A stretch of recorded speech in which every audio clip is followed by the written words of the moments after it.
দক্ষিণেশ্বরে পুজো দিতে নীতিন নবীন আসার আগেই বিজেপির কর্মীদের প্রস্তুতি এবং পুলিশের নিরাপত্তা জোরদার। বিজেপির অল ইন্ডিয়া প্রেসিডেন্ট নীতিন নবীন আজ দক্ষিণেশ্বর মা ভবতারিণী মন্দিরে পুজো দেবেন। তার শুরুতেই দক্ষিণেশ্বর থানার পক্ষ থেকে কড়া নিরাপত্তায় বেষ্টনীতে মুড়ে ফেলা হয়েছে দক্ষিণেশ্বর মন্দির। বিজেপি কর্মীদের পক্ষ থেকে তাদের নেতাকে স্বাগত জানানোর জন্য প্রস্তুতি নিচ্ছে, নাচের মধ্যে দিয়ে স্বাগত জানানোর জন্য। তার আগে দক্ষিণেশ্বর মা ভবতারিণী মন্দিরের সংলগ্ন স্তরে বিজেপি কর্মীরা জমায়েত হয়েছেন স্বাগত জানানোর জন্য। আমাদের দলীয় সর্বভারতীয় সভাপতি নীতিন নবীনজি এখানে পুজো দিতে আসছে।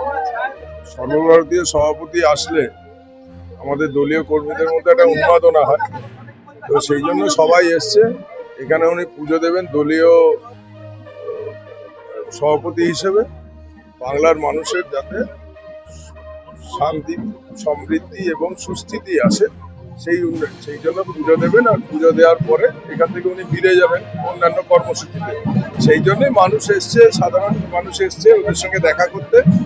ওনার সঙ্গে দেখা হবে, ওনাকে সামনে থেকে দেখবেন, কারণ সর্বভারতীয় সভাপতি হওয়ার পরে প্রথমবার উনি দক্ষিণেশ্বর আসছেন, যে কারণেই এত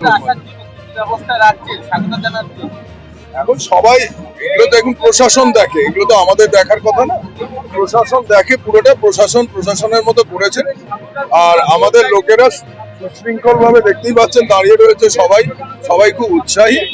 আমাদের কিছু করার নেই, উনি পুজো দেবেন, পুজো দিয়ে বেরিয়ে যাবেন, প্রশাসন তার নিজের ব্যবস্থা নিচ্ছে। এখানে কোনো দাবি দেওয়ার ব্যাপার নেই, এখানে উনি পুজো দিচ্ছেন, পুজো দিয়ে উনি ফিরে যাবেন। বাংলার মানুষের জন্য পুজো দিচ্ছেন, বাংলার সুস্থিতি, বাংলার সমৃদ্ধির জন্য পুজো দিতে আসছেন। এইটা পুজো দিয়ে উনি ফিরে যাবেন, এখানে দাবি দেওয়ার ব্যাপার নেই। আর আমাদের দলীয় ব্যাপার, দলীয় ভাবে আমরা যা বলার বলবো, এখানে রাস্তাঘাটে কেন বলতে যাবো? গ্যাসের দাম কি কমবে? গ্যাসের দিয়ে মানে ক্যান্ডিডেট ভোটার যেভাবে দলীয় কোন্দল বাজে, জানাবে নাকি অভিযোগটা জানাবে? আমাদের কোনো অভিযোগ নেই, প্রার্থী নিজের মতো প্রচার করছে, সব ঠিক করছে। আর মানুষ রয়েছে সঙ্গে, যেরকম চলছে। এবার মানুষ ভোট দেবে যখন, ভোটের দিন দেখা যাবে। মৃণাল মুখার্জি, জেলা সহসভাপতি। माँ के दरबार में आशीर्वाद प्राप्त किया है और माँ काली हम लोग सबको अपना असीम आशीर्वाद दे। जिस बंगाल को इसके सांस्कृतिक विरासत के लिए, भारतीय संस्कृति के लिए, और जिस बंगाल पश्चिम बंगाल की संस्कृति ने पूरे देश को एक सूत्र में बांधा, आज उसी पश्चिम बंगाल में कहीं न कहीं ऐसी तत्व जीवित हो रहे हैं जो कहीं न कहीं हमारी संस्कृति को चोट करते हैं।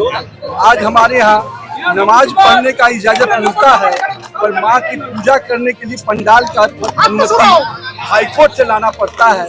ये दुर्भाग्य है, और माँ का आशीर्वाद मिलेगा तो निश्चित रूप से हम सभी निश्चित एक सोनार बंगाल, अपना पश्चिम बंगाल को विकसित बंगाल बनाने का आशीर्वाद माँ से मांगा है। কলকাতা থেকে মনোজ দাসের রিপোর্ট, বিগ নিউজ বাংলা।